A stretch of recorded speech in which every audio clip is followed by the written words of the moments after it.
Section 2.3 Defending Against Invaders. Main idea. For centuries, Russia used its geographic strengths, location, size, isolation, and climate to defend against invaders. Throughout history, Russians adapted to the challenges of distance and climate in their country. Invaders, or enemies entering by force, however, often had a hard time overcoming these challenges. Russia built an empire.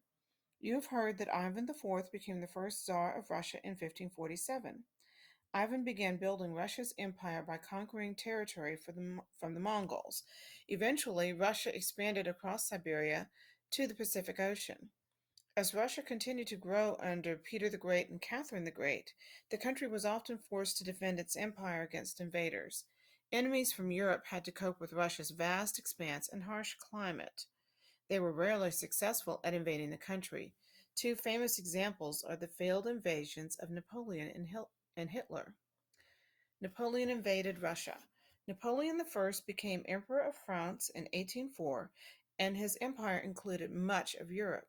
Angered that Britain had defeated him in battle, he came up with a plan to limit Britain's trade with European countries. Tsar Alexander I refused to go along with the plan. Alexander thought reducing trade with Britain would be bad for Russia's economy. So, in revenge, Napoleon invaded Russia in the summer of 1812.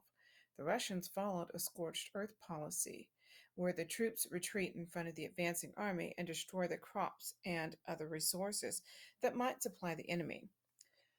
It's actually a brilliant policy, by the way. When Napoleon arrived in Moscow, the city was nearly deserted. The Russians had burned it to destroy any supplies that might have helped the French troops. By mid-October, Napoleon started his retreat. He knew the harsh Russian winter was coming. Soon, snow and extreme cold began to weaken the French army. Russian troops attacked the army as it fled, and of the roughly 420,000 troops that set out for Moscow, only 10,000 of them survived. So Hitler tried it, and history repeated itself when he sent troops from Nazi Germany to invade Russia during World War II. Frigid, very cold winter weather resulted in the deaths of many Nazi soldiers. Hitler was unable to take Moscow in 1941 or Stalingrad in 1943.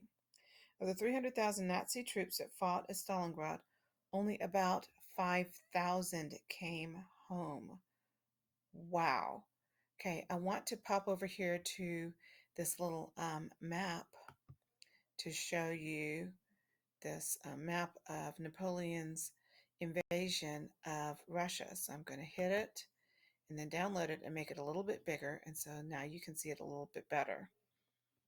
Okay, so you see how he advanced in 1812, going to Vilna, okay, heading out and trying to head into the interior of Russia.